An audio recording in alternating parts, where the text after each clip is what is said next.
সদ্য বিয়ে করেছি, রেশমিকে ছাড়া থাকতেও মন যেন কেমন করে। আজ অফিস থেকে দেরিতে বেরোনোর কারণ একটা জরুরি কাজ পড়ে গেছে।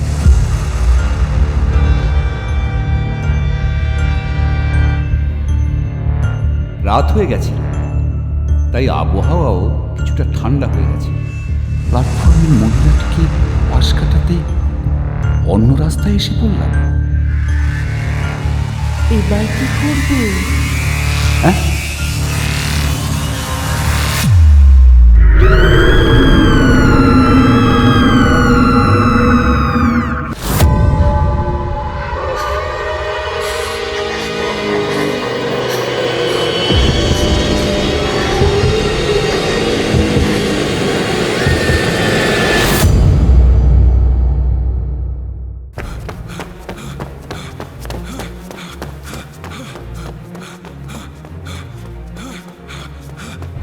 অফিস থেকে বেরোতে যে আজ এত দেরি হবে তা কখনোই ভাবিনি। দৌড়তে দৌড়তে স্টেশনে ঢুকলাম লাস্ট ট্রেনটা ধরার জন্য। প্ল্যাটফর্মে পৌঁছে দেখি ট্রেন ছাড়বে ছাড়বে করছে। দৌড়ে একটা কামরায় উঠে পড়লাম। হাঁপ ছেড়ে বাঁচলাম। লাস্ট ট্রেনটা মিস করলে কি যে সমস্যায় পড়তাম।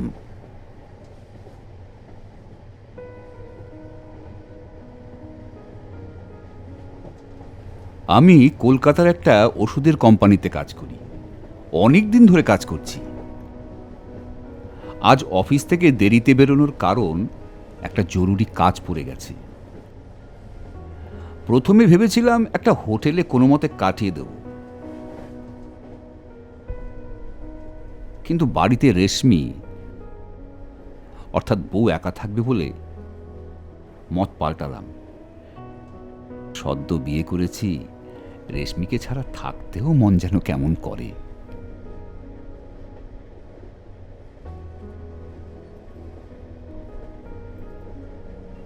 রাত হয়ে গেছিল, তাই আবহাওয়াও কিছুটা ঠান্ডা হয়ে গেছিল। ঠান্ডা হাওয়ায় কখন যে ঘুম চলে এসেছিল বুঝতেই পারিনি।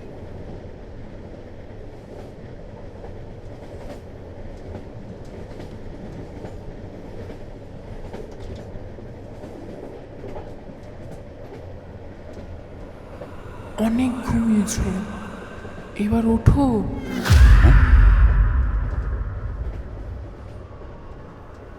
আশেপাশে তো কেউ নেই, তাহলে কথাটা কে বলল আমার কানে?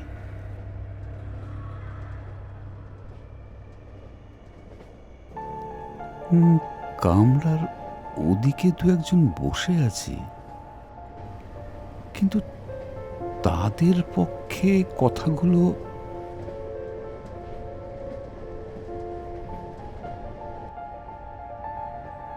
আমাকে কানে কানে ফিসফিস করে বলে আবার অত দূরে কামরার ওদিকে চলে গেল। সম্ভব নয়। ঘুম আর এলো না আমার। জানলা দিয়ে বাইরে তাকিয়ে রইলাম। বাইরের কালো অন্ধকারের দিকে বেশিক্ষণ তাকিয়ে থাকাও যায় না।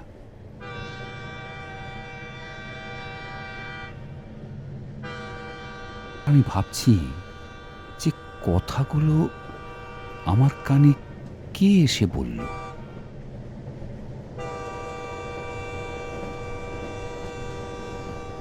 নিজের স্টেশন আসছে দেখে সিট ছেড়ে দরজার সামনে গিয়ে দাঁড়ালাম। মন মেজাজ ঠান্ডা করে দেওয়ার মতন আবহাওয়া। অন্ধকার আর একঘেয়েমি লাগলো না আমার। আমি ভাবতে থাকলাম যে বাড়ি কখন পৌঁছব। স্টেশন থেকে আধ ঘন্টা হাঁটতে হয়। ইস, যদি সাইকেলটা নিয়ে আসতাম খুব ভালো হতো। সাইকেল রাখার জায়গাটা অনেকটা রাত পর্যন্ত খোলা থাকে। আধ ঘন্টা হাঁটতে হবে বলে সত্যি একটু বিরক্তই লাগছে। ও হয়তো আমার জন্য অপেক্ষা করছে। আমার না খাওয়া হলে সে আবার খায় না।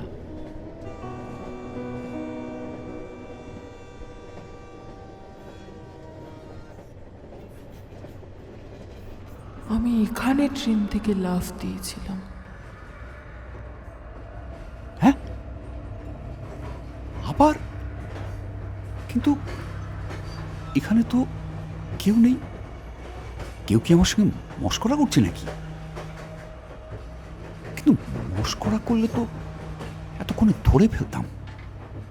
কাউকে তো দেখছি না। কে কে এখান থেকে লাফ দিয়েছিল? হঠাৎ আমার মনে পড়ল, পাড়ারই একজন বলেছিল যে শেষ ট্রেনে নাকি অশরীরী আত্মার উপস্থিতি লক্ষ্য করা যায়। তাহলে কি অশরীরী আত্মা এসে আমার কানে কথা শুনিয়ে গেল? ধুর, এই বিজ্ঞানের যুগে কেউ ভূতে বিশ্বাস করে নাকি? হয়তো সারাদিন কাজের পর শরীর ক্লান্ত, তাই আমার মনে হচ্ছে। ট্রেন স্টেশনে এসে থামল।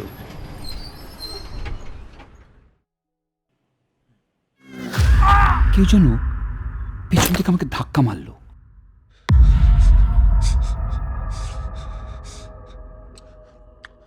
হাতের একটা অংশ ছড়েও গেল। প্ল্যাটফর্মে পড়ে যাওয়ার সঙ্গে সঙ্গে পিছনে ঘুরে দেখার চেষ্টা করলাম কে আমাকে পেছন থেকে ধাক্কা মারল। কিন্তু পেছন ঘুরে কাউকে দেখতে পেলাম না। অথচ আমাকে যে কেউ ধাক্কা মেরেছে কোনো সন্দেহ নেই। কিছুক্ষণ পর বুঝতে পারলাম চোট ভালোই লেগেছে। প্ল্যাটফর্মে একটা বসার জায়গা ছিল, সেখানে বসলাম।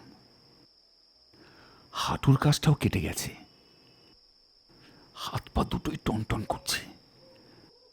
সঙ্গের ব্যাগটাতে একটা জলের বোতল ছিল, সেটা বার করে জল খেলাম। মনে মনে ভাবতে লাগলাম, ভাগ্যিস অফিস থেকে বেরোনোর সময় বোতলে জল ভরে এনেছিলাম। ভাবতে লাগলাম, বাড়িতে বউ হয়তো আমার কথা চিন্তা করছে। পায়ের এবং হাতের ব্যথাটা একটু কম মনে হলে আমি বাড়ি যাওয়ার জন্য তৈরি হলাম।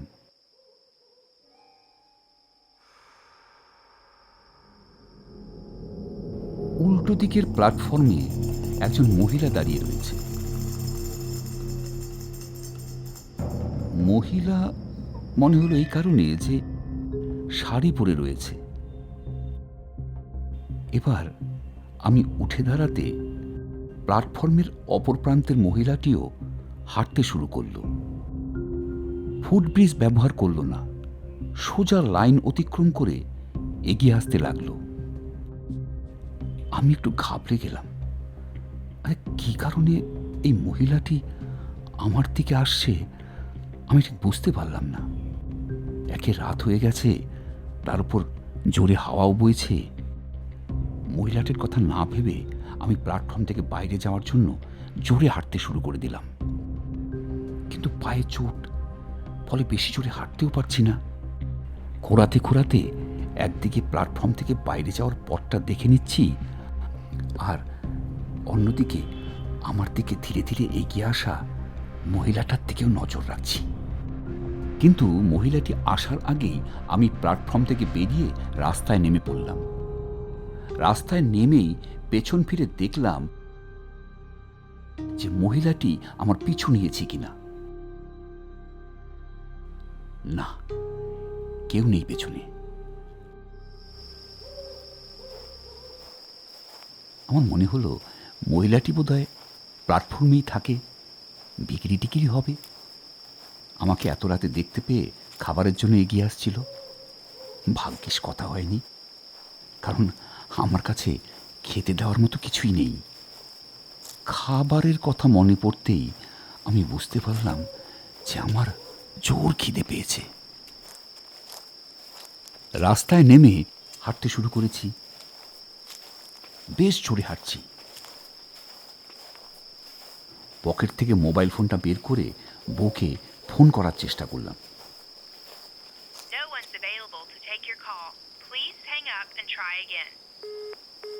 কিন্তু এ কি, ফোনে কোনো নেটওয়ার্ক নেই, অথচ এমন তো হওয়ার কথা নয়।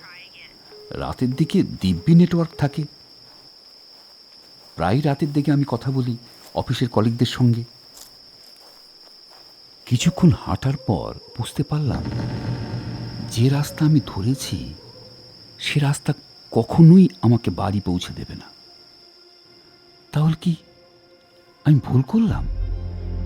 প্ল্যাটফর্মের মহিলাটিকে পাশ কাটাতে অন্য রাস্তায় এসে পড়লাম। কিন্তু যখন প্ল্যাটফর্ম থেকে বেরোলাম তখন তো সোজা রাস্তায় ধরেছিলাম। ভুল রাস্তায় কিভাবে এসে পড়লাম বুঝতে পারছি না। এবার কি করবে? হ্যাঁ, কে কে? চারপাশ ভালো করে দেখতে লাগলাম যদি কিছু চেনা পড়ে, কিন্তু কিছুই চেনা লাগছে না। আমার আমার মনে হলো প্রথমবারের জন্য এই জায়গায় এসেছি।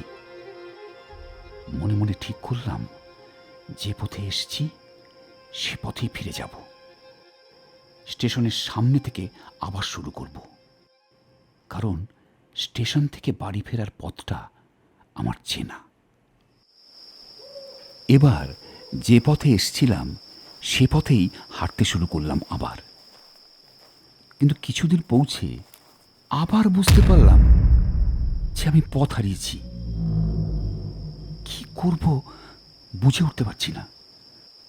খানিকক্ষণ দাঁড়িয়ে থাকার পর আমার মনে হতে লাগলো কেউ যেন দূর থেকে আমাকে ডাকছে। এই যে, এদিকে এসো। গলাটা চেনা চেনা। রেশমির গলা না? রেশমি নাকি? কি গো, তোমাকে যে ডাকছি, শুনতে পাচ্ছ না?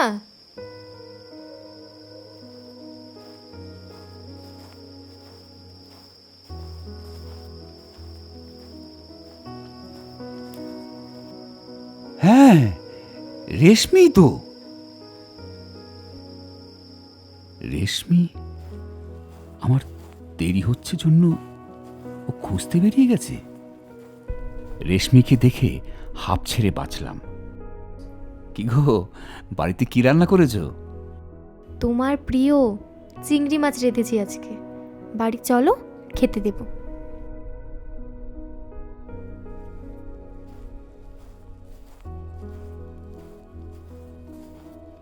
কি আশ্চর্য যে রাস্তাটা এতক্ষণ ধরে খুঁজছিলাম রেশমি আসার সাথে সাথেই এত সহজে পেয়ে গেলাম।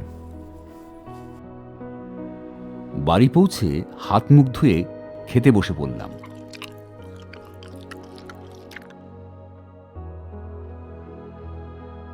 তৃপ্তি সহকারে চিংড়ির মালাইকারি শেষ করলাম। খেয়ে দিয়ে বাইরে এলাম ঘুমানোর আগে একটু ঠান্ডা হাওয়ায় মনটাকে চিরিয়ে নেব বলে।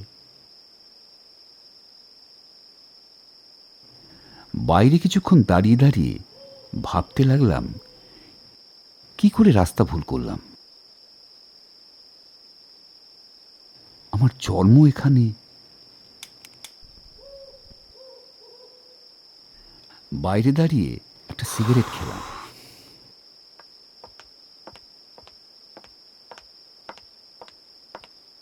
চেয়ার এনে দেব?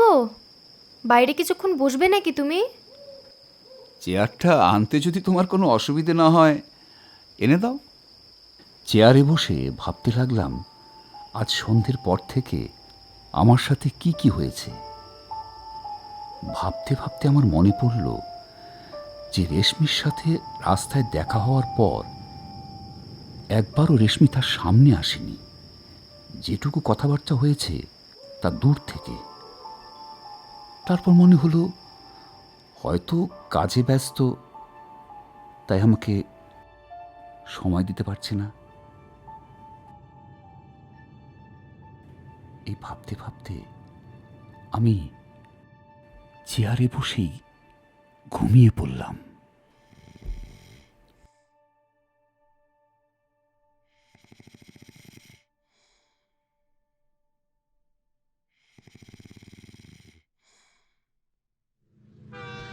ঘুম ভাঙল ট্রেনের হুইসেলের আওয়াজে। ঘুম থেকে উঠে ভাবলাম ভোর হয়ে গেছে, কিন্তু ভোর কোথায়? চারপাশে তো নিকষ কালো অন্ধকার।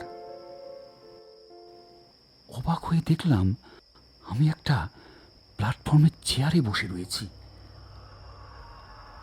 মানে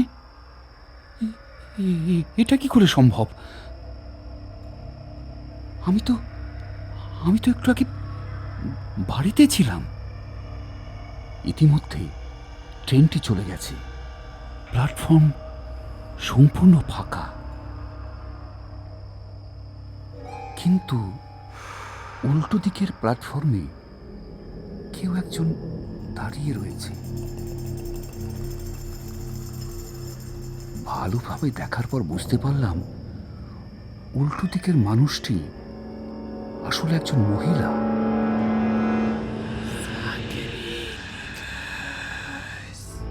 ট্রেন থেকে নামার পর দেখেছিলাম সব গুলিয়ে যাচ্ছে আমার। কিভাবে আমি প্ল্যাটফর্মে এসে হাজির হলাম কিছুই বুঝতে পারছি না।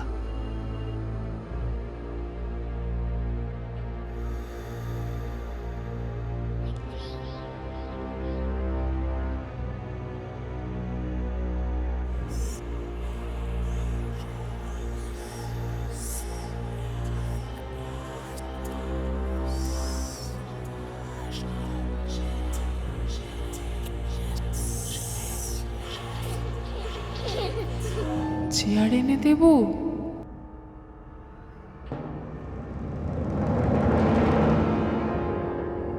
বাইরে কিছুক্ষণ বসবে নাকি তুমি? কি আশ্চর্য, এই কথাগুলো তো কিছুক্ষণ আগে রেশমি আমাকে জিজ্ঞেস করেছিল। চেয়ার এনে দেব? বাইরে কিছুক্ষণ বসবে নাকি তুমি? বাইরে কিছুক্ষণ বসবে নাকি তুমি?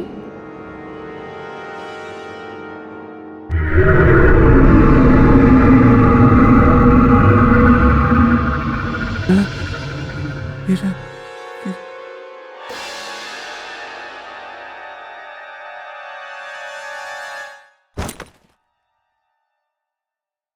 জ্ঞান ফিরল পরের দিন সকালবেলায়। দেখলাম নিজের বাড়িতে নিজের বিছানায় শুয়ে রয়েছি। রেশমি আমার মাথায় হাত বুলিয়ে দিচ্ছে। সুস্থ হয়ে উঠে জানতে পেরেছিলাম বহু বছর আগে এক মহিলা ওই স্টেশনের সামনে আত্মহত্যা করেছিল। মেয়েটির বিয়ে ভেঙে গেছিল। তারপর থেকে মাঝে মাঝেই যারা দেরি করে বাড়ি ফেরে তাদেরকে এইভাবে ভয় দেখায়। পরে এও জানতে পেরেছিলাম যে সকালবেলায় আমাকে অচৈতন্য অবস্থায় প্ল্যাটফর্মের এক হকার দেখতে পায়। সেই লোকজনকে খবর দিয়েছিল।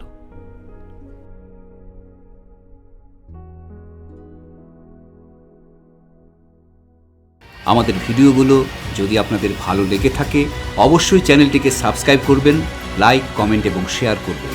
আর হ্যাঁ, পাশে থাকা বেল বাটনটিকে প্রেস করতেও ভুলবেন না।